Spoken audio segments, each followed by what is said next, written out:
مسلم league نون کے رہنما احسن اقبال کہتے ہیں کہ آرمی چیف اور D G I S I کی موجودگی میں پوری سیاسی قیادت نے اتفاق کیا تھا کہ گلگت بلتستان کی صوبائی حیثیت کے بارے میں الیکشن سے پہلے کوئی بات نہیں کرے گا۔ عمران خان نے اس قومی اتفاق رائے کو توڑا اور پوری قیادت کی توہین کی۔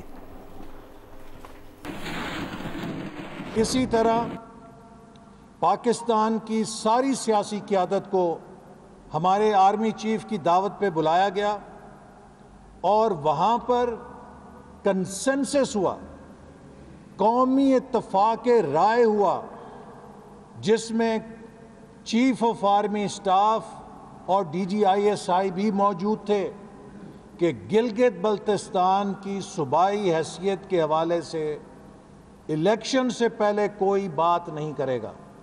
لیکن عمران احمد نیازی نے اس نیشنل کنسنسس کا بھی بریچ کیا اور اس پولیٹیکل کنسنسس کی توہین کی، پوری قومی قیادت کی توہین کی جو وہاں پر بیٹھی ہوئی تھی، جن کے ساتھ یہ اتفاق رائے ہوا، اور عسکری قیادت کی بھی توہین کی، جن کی موجودگی میں بھی یہ کنسنسس ہوا تھا۔ تو آج پاکستان کو پتہ نہیں یہ کہاں لے کر جا رہے ہیں، تمام اداروں کو متنازع کر رہے ہیں، ملک کی معیشت تباہ کر رہے ہیں، سیاست کو انتشار کی طرف دھکیل رہے ہیں اور ملک کی سلامتی کو داؤ پر لگا رہے ہیں۔ ایم کیو ایم پاکستان نے پی ٹی آئی حکومت سے الگ ہونے کا اشارہ دے دیا۔ سربراہ ایم کیو ایم پاکستان خالد مقبول صدیقی کہتے ہیں کہ تمام تحفظات اور وعدوں کے باوجود کابینہ نے یک طرفہ طور پر مردم شماری کی منظوری دے دی۔ مردم شماری کی منظوری کے بعد سڑکوں پر آنے کے سوا ہمارے پاس کوئی آپشن نہیں، حکومت میں رہ کر احتجاج کا آپشن استعمال نہیں ہو سکتا۔ وزیر اعظم نے ایک بھی وعدہ پورا نہیں کیا تو حکومت میں کس لیے رہے ہیں؟ جب ہم اس حکومت میں شامل ہو رہے تھے تو ہم نے اپنا پہلا نقطہ ہی یہ مردم شماری رکھا تھا، جس کو کہ ایم کیو ایم کے تمام تر اعتراضات، خدشات اور ایم کیو ایم سے تمام تر وعدوں کے باوجود وفاقی حکومت نے یک طرفہ طور پہ منظور کر لیا ہے۔ ہم حکومت میں کیوں ہوں، کابینہ میں کیوں ہوں، یا ایوان میں بھی ہماری بات نہ سنی جائے تو ہمیں بتا دیا جائے کیا ہم ان منتخب ایوانوں سے بھی باہر آ جائیں؟ کیا سڑکیں ہی واحد راستہ ہے پاکستان میں انصاف حاصل کرنے کے لیے؟ ہم ایوانوں سے مایوس ہو کر سڑکوں پہ آ کے اپنے عوام کے سامنے اپنا مقدمہ رکھنے کے علاوہ ہمارے پاس کوئی اور دوسرا راستہ بچا نہیں ہے۔ رہنما فنکشنل لیگ محمد علی درانی نے اپوزیشن لیڈر شہباز شریف کو پیر پگارا کا پیغام پہنچایا ہے۔ کوٹ لکھپت جیل میں ملاقات کے بعد میڈیا سے گفتگو میں ان کا کہنا تھا کہ وقت کا تقاضا ہے کہ گرینڈ ڈائیلاگ کا آغاز کیا جائے۔ اپوزیشن کو احتساب کے نام پر کنارے لگانا ملک کے مفاد میں نہیں، عوام، اداروں اور سیاسی پارٹیز کو باہمی طور پر قریب لانے کے لیے ٹریک 2 ڈائیلاگ ضروری ہے۔ وہ سمجھتے ہیں کہ شہباز شریف کو رہا کیا جانا چاہیے۔ وزیر اعظم عمران خان سے army chief general Qamar Javed Bajwa کی ملاقات ہوئی ہے۔ ملاقات میں ملک کی اندرونی و بیرونی سیکیورٹی صورتحال پر تبادلہ خیال کیا گیا۔ وزیر اعظم سے آرمی چیف کی ملاقات وزیر اعظم ہاؤس میں ہوئی۔ وزیر اعظم عمران خان سے army chief general Qamar Javed Bajwa کی ملاقات ہوئی ہے۔ اس ملاقات میں ملک کی اندرونی و بیرونی سیکیورٹی صورتحال پر تبادلہ خیال کیا گیا ہے۔ وزیر اعظم سے آرمی چیف کی ملاقات وزیر اعظم ہاؤس میں ہوئی۔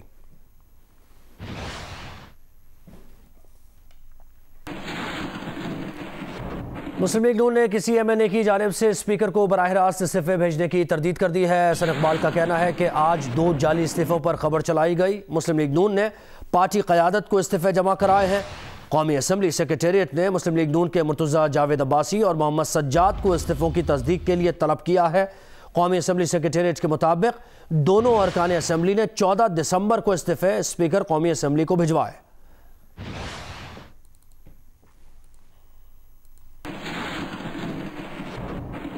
برطانوی وزیر داخلہ پریتی پٹیل نے پولیس کو خط لکھا ہے کہ کرسمس پر پارٹی کرنے والوں اور شراب خانوں پر کریک ڈاؤن کیا جائے گا۔ انہوں نے لکھا کہ کورونا پابندیوں پر عمل نہ کرنے والوں کے لیے کوئی گنجائش نہیں ہونی چاہیے۔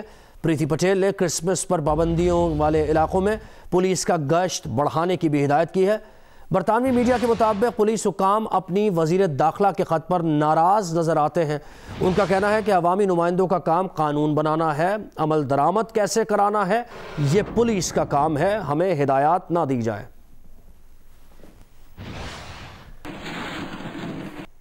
رانا ثناء اللہ میڈیا سے گفتگو کر رہے ہیں۔ یعنی کامیابی جو ہے وہ یہاں سے شروع کرنی ہے، کہ جسے میں آپ سے وعدہ کرتا ہوں کہ انشاءاللہ تعالیٰ آپ جتنی بھرپور جو ہے یہ آغاز کریں گے یہاں بہاولپور سے، انشاءاللہ تعالیٰ اتنا ہی بھرپور اختتام جو ہے ریلیز کے مرحلے کا فیصلہ آباد میں انشاءاللہ تعالیٰ ہم کریں گے۔ اور آپ کے جو قائدین میرے دائیں بائیں بیٹھے ہیں، میں ان کو انشاءاللہ تعالیٰ فیصلہ آباد کا رہائشی ہونے کے ناطے میں ان کو ذاتی طور پہ دعوت بھی دوں گا کہ یہ وہاں پہ بھی انشاءاللہ تعالیٰ آئیں۔ آپ کو بھی دعوت ہوگی کہ آپ بھی جب جو تشریف لا سکے تو وہ ضرور آپ جو ہے تشریف لائیں۔ تو یہ پروگرام جو ہے یہ ایک اس کے بعد بھی پروگرام ہے، وہاں پہ بھی کچھ دوست اکٹھے ہیں، چوہدری سعود مجید صاحب کو اور آپ جو دوست میرے ساتھ ادھر بیٹھے ہیں، میں ان سے یہ گزارش کروں گا کہ وہ ہمارے ساتھ ہی چلیں گے، اور وہاں پہ مشاورت کے بعد پھر میں اس ریلی کا جو روٹ ہے اس کو فائنلی جو ہے وہ میں اناؤنس کروں گا ان تمام دوستوں کی کنفرمیشن کے بعد، کہ ہم نے محترمہ مریم نواز شریف کا کہاں سے جو ہے وہ ویلکم جو ہے وہ شروع کرنا ہے، اور پھر بہاولپور شہر سے اس کا روٹ کیا ہوگا، اور اس روٹ کے اختتام پہ جو ان کا پھر ایک جو ہے وہ پیغام یا خطاب ہوگا وہ کس جگہ پہ ہوگا۔ ہمیں امید ہے کہ دوسری پارٹی کے قائدین جن میں مولانا فضل الرحمان صاحب اور بلاول بھٹو زرداری صاحب ہیں، وہ بھی جو ہے وہ تشریف لائیں گے، تو ان کو بھی ہم بھرپور جو ہے وہ میزبانی، بھرپور عزت۔ مسلم لیگ نون کے رہنما رانا ثناء اللہ بہاولپور میں میڈیا سے گفتگو کر رہے ہیں۔ ترجمان قومی اسمبلی نے مرتضیٰ جاوید عباسی اور محمد سجاد کے استعفوں پر بیان جاری کیا ہے۔ ترجمان نے کہا ہے کہ مرتضیٰ جاوید عباسی اور محمد سجاد کے استعفوں پر کارروائی سرکاری لیٹر پیڈ پر استعفے ملنے کے بعد کی ہے۔ کارروائی استعفوں اور ان پر کیے دستخطوں کی تصدیق کے بعد کی گئی ہے۔ ارکان کے موصول استعفے قومی اسمبلی سیکریٹریٹ میں موجود ہیں۔ استعفوں کی تصدیق کے لیے ممبران کو مراسلہ بھیجا گیا ہے۔ دونوں ارکان اسپیکر قومی اسمبلی کے سامنے پیش ہو کر تصدیق یا تردید کریں۔ ترجمان نے کہا کہ استعفوں پر کارروائی قومی اسمبلی کے قواعد و ضوابط کے تحت ہوگی۔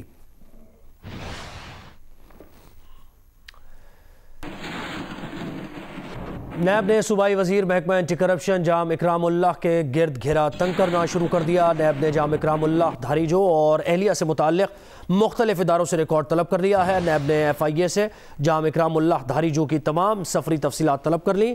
صوبائی وزیر سے ڈی ایچ اے اور نجی تعمیراتی ادارے سے پلاٹس اور زمینوں کی تفصیلات بھی طلب کی گئی ہیں۔